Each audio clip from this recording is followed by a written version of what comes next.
Joining me now, celebrity and royal commentator Kinsey Schofield. Kinsey, Prince Harry and Meghan Markle were sensationally booed at the World Series face-off between the Dodgers and the Toronto Blue Jays when they were beamed up on the big screen. Have a look.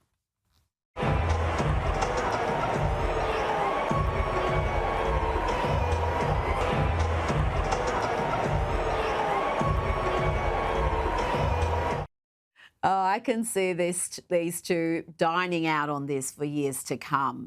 Will they blame racism? Will they blame anti-ginger bigotry? What's the story here?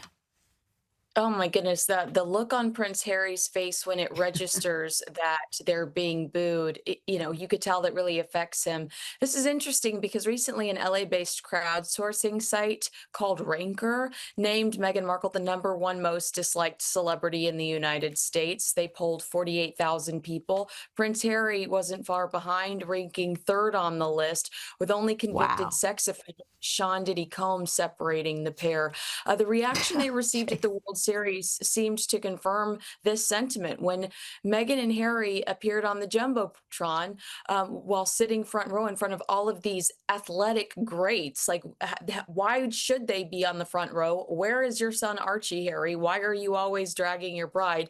The crowd erupting in boos. It's a clear reminder that they may not be as admired as they believe they are.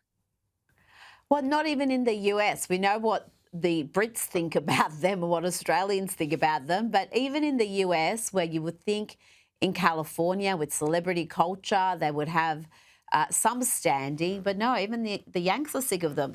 Now, that wasn't the only time Prince Harry copped a brutal slapdown this week. He was also mocked on comedian Hassan Minhaj's show about his memoir and life in the US. Let's have a listen. Hey, do you like my Cybertruck? You guys out there, you cannot laugh like this. We're having a real thing. No, but by the way, the laughter, it's encouraging. Is it encouraging or is it mocking me? I'm not sure. Come on, y'all. He can't be too upset about that, can he? Look, according to a 2023 New Yorker profile, comedian Hassan Minhaj fabricated personal stories about experiencing racism in his stand-up specials and interviews, basically saying he's an insincere and problematic race baiter. This is the perfect venue for Prince Harry, since he married one of those as well.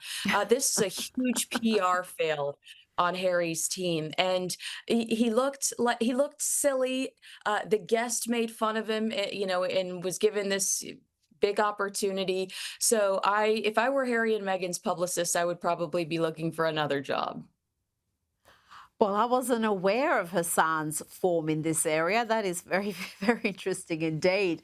Now let's talk about Katy Perry and Justin Trudeau. One of Katy Perry's friends has revealed to the Daily Mail why she loves Justin so much. And apparently it's because, and I'm quoting here, she's very into astrology and she loves that he is an earth sign, a Capricorn. She is a Scorpio, like a total typical Scorpio. So she is very driven and headstrong. So she likes having an earth sign as a boyfriend because it grounds her. This is a quote from the friend. Kinsey, I think I lost around 20 IQ points just reading that out. I mean, really, she can't be that daft. I think that we just don't understand this because we're not astronauts. And when you're an astronaut, you need a boyfriend that grounds you, okay?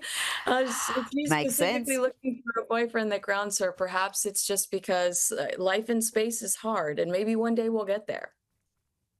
Yes, maybe she's mixing up astronomy and astrology. Maybe the two can be brought together by the power of Katy Perry. We can only hope.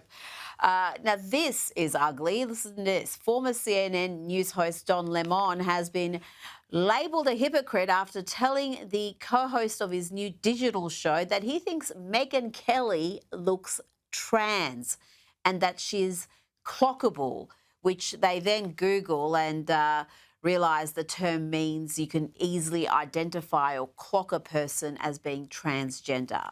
Have a listen. Meghan Kelly, my final words, kind of looks like a Barbie doll covered in like WD-40. I think she looks trans. Let's end on that note. She looks, as they say, she looks clockable. I'm lost for words. I mean, what is he looking at? Meghan Kelly is objectively beautiful. She's a beautiful woman. There's no doubt about whether she's a woman. And what an ugly attack from someone like Don Lemon, who has said some fairly questionable things in the past whilst he was an anchor at CNN. And isn't it interesting about how it's always about women? You know, he's not this critical and hateful about and judgmental about other men. What he got fired for at CNN was talking about, women. So this just feels like it's perfect, right in his wheelhouse. But imagine if you or I said the same thing about a liberal woman.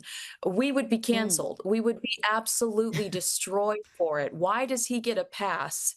Is it because Kelly is considered a conservative woman? I think it's, again, another example of the tolerant left showing their true colors, how absolutely hateful they can be. Before you go, just quickly, actress Jamie Lee Curtis has clarified remarks she made about Charlie Kirk in the days following his death. This is after she copped backlash, Kinsey, because she didn't celebrate his death. She's got a bit of a far left following this one. Yeah, and she said that she was mistranslated when she said that she wished him well, and that she wasn't intending to speak about Kirk in a very positive way, but was talking about his faith. So a woman that stands up after a man is murdered and says, we shouldn't be applauding this, he's a father and a man of faith, is now taking that back. Make this make sense. She is apologizing for saying it was horrible that he was murdered. Absolutely disgusting. Kinsey Schofield, thank you so much for your time tonight.